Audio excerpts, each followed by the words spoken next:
Yeah, it was that Big B Coffee in Grand Blanc off Hill Road, right? Yeah, it was BOGO. Wait, well, I can't hear you. Hold on, it's so loud because of the water pump.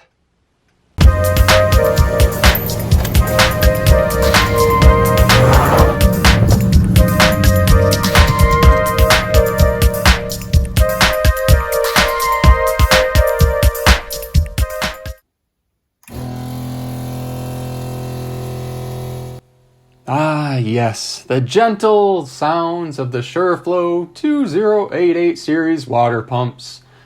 They're Amazon's choice, by all means, and for the low price of $63.50, it could be yours. But let's not forget, you'll also need to purchase the Shurflo 255313 strainer, just to keep your pump in good working condition. It's only $9.50. However, perhaps Shurflo knows they have a semi-noisy pump. They also offer the 9459101 pump silencing kit, suggested to you at a price of $25.10. Again, Amazon's choice. All this can be yours for less than one crisp Ben Franklin.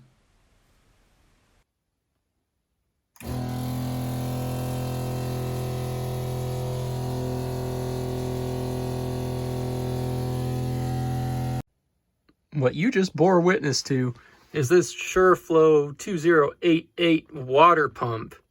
So noisy.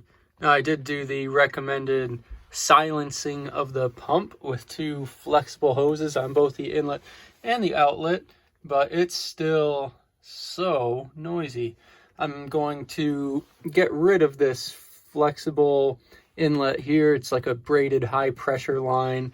I'm actually going to run a much more flexible hose right here. It's a NSF, ANSI, drinking water safe hose. It says it's good to 80 PSI, but I'm not really going to try it on my pressure line. I'm just going to use that for the water tank to water pump feed line. See if that quiets it down at all.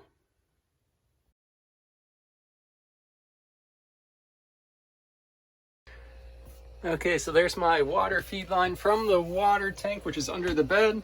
Goes from there, back behind some terrible spray foam job, then up to the water pump behind that battery.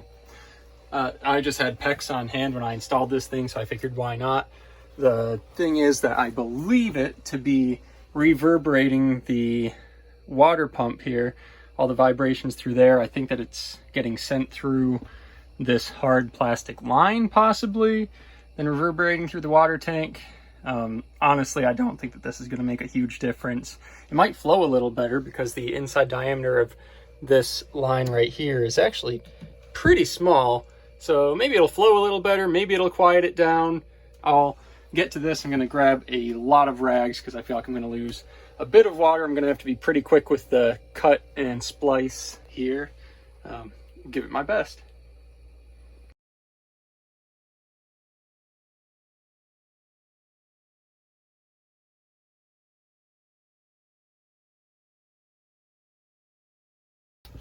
Okay, there we go.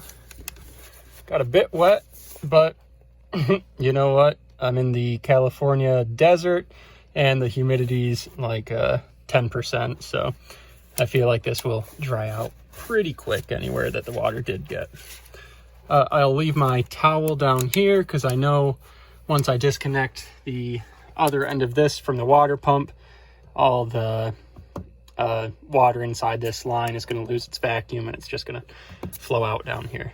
So, but yeah, it's crimped down and looks good. Okay, that blue line is the original water feed line. You can kind of see how I made a rookie move and had it come all the way from up there. And okay, there's the new water feed line. So somehow I just have to reach way back there and get it out. You know what? I'm going to take out this old water feed line to the water pump. Maybe that'll give me some more access back there.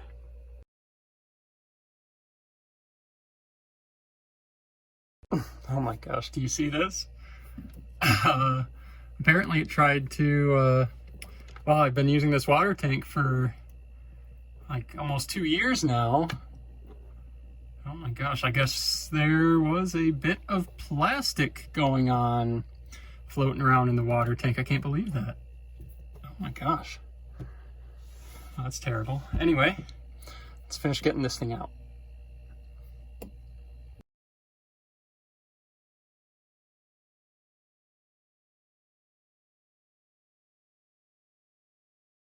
Okay, that thing is out. Had to cut it off in pieces. Parts of it are just forever fossilized in the expanding foam. So that's a thing.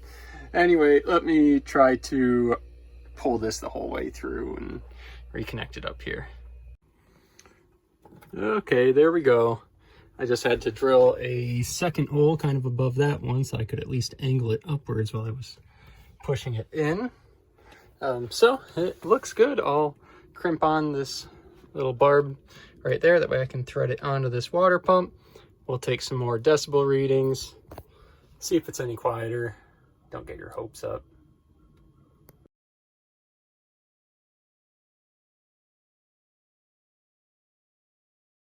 Okay, taking all bets, if this thing is going to self-prime itself or not, I'm gonna bet no. I'll open up a passage over here and let's turn it on.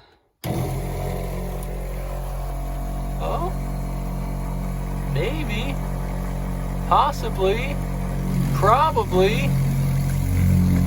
Oh, no way. It primed itself. But is it any quieter? Well,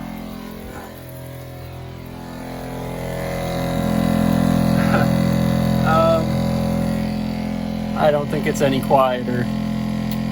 Let me take a decibel reading.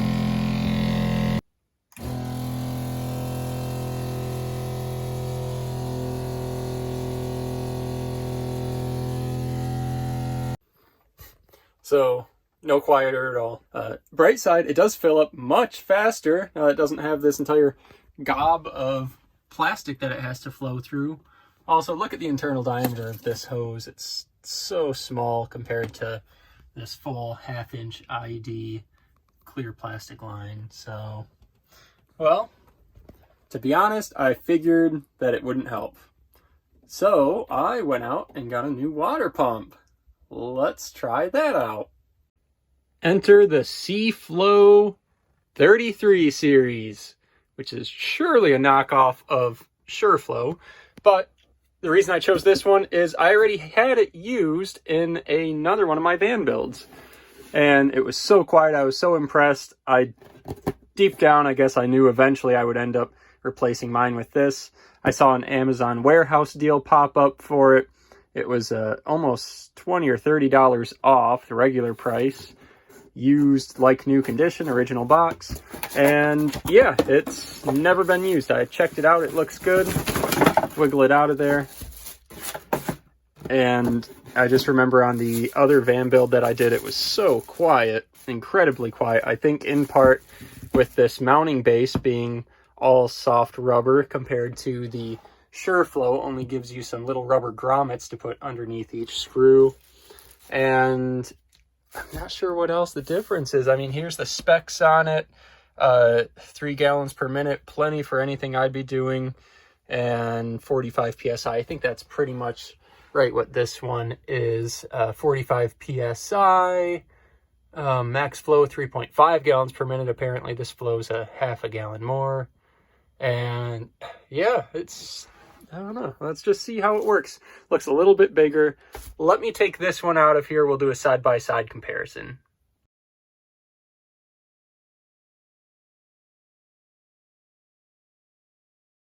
So here you go. Size-wise, they're pretty much identical. If anything, the Seaflo is a bit smaller. What else would I show you? The bass, I think, is going to make the biggest difference in the sound. You can see this Seaflo one is all rubber, the entire base. Just kind of flexes, dances around. The Shurflo one, you just get these 4 tiny little jokes of grommets here. Not much to them.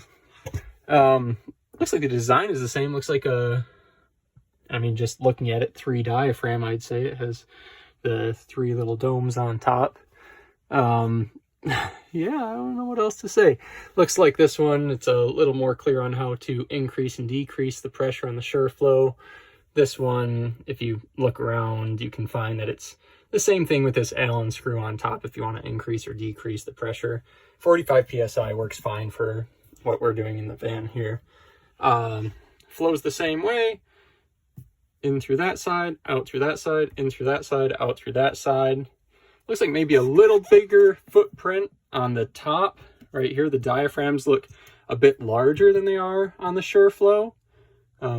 Anyway, enough chatting. Hopefully this will fit back in the same spot that the other one was. I know I shouldn't have installed it in the electrical cabinet. Yeah, whatever, you can comment that down below. But really between the water tank and over here, I don't have much space. The spot in front of the wheel well right there is completely filled with electrical as well. That's all behind the fridge. Then goes behind the battery.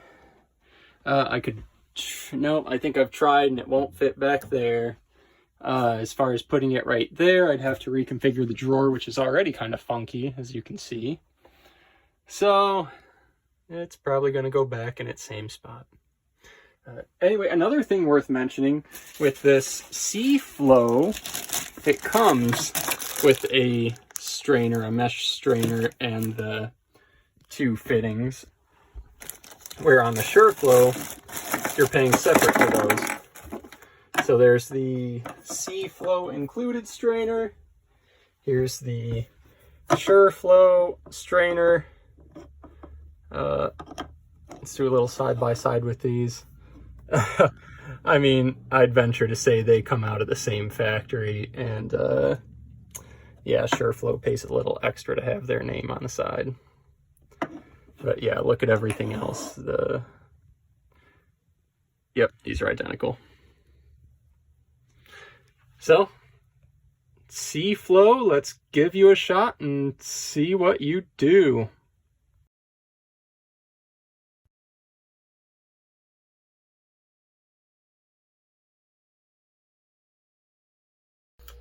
Okay, it should be installed.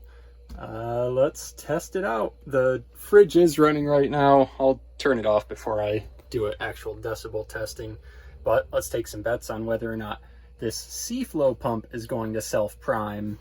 Looks like all the hoses are in the exact same way that they were before. So let me open up this to let the air escape, and let's turn it on and see.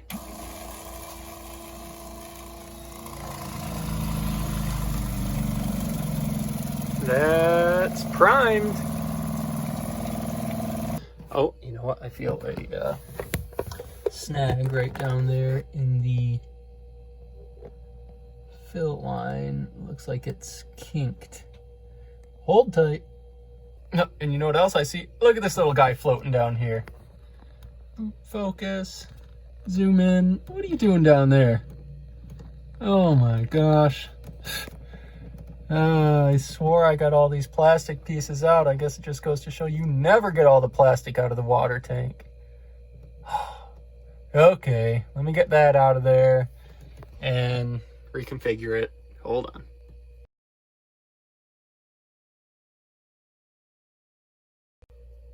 Okay, let's see if I can coerce this giant plastic glob out of here.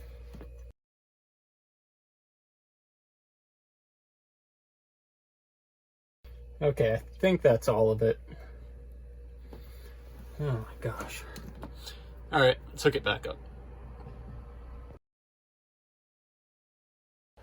Now let's try this out. Gonna prime yourself? Oh yeah, it's primed. All right. Primed itself in no time. Okay, I'll shut this off. And actually, let me shut off the water pump right now too. That way I can get a good decibel reading on this thing. It's so much quieter though, I can already tell you. I'll shut this fridge off before I do. Hold on.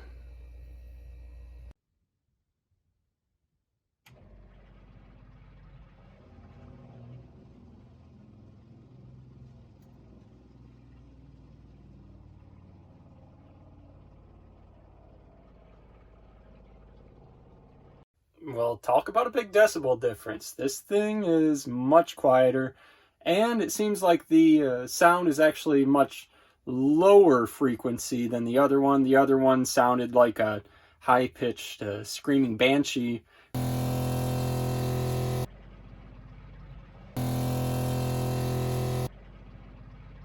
Where this one's kind of a low rumble. And here, I'll do a recording much the same way that I recorded the other one, here with the cabinet door closed outside of the cabinet. That's so quiet. That's ridiculous.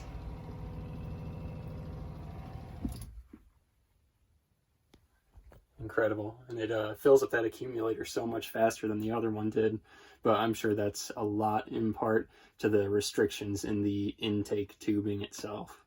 So anyway, though, I really hope this helps you out. I'm extremely satisfied with this pump.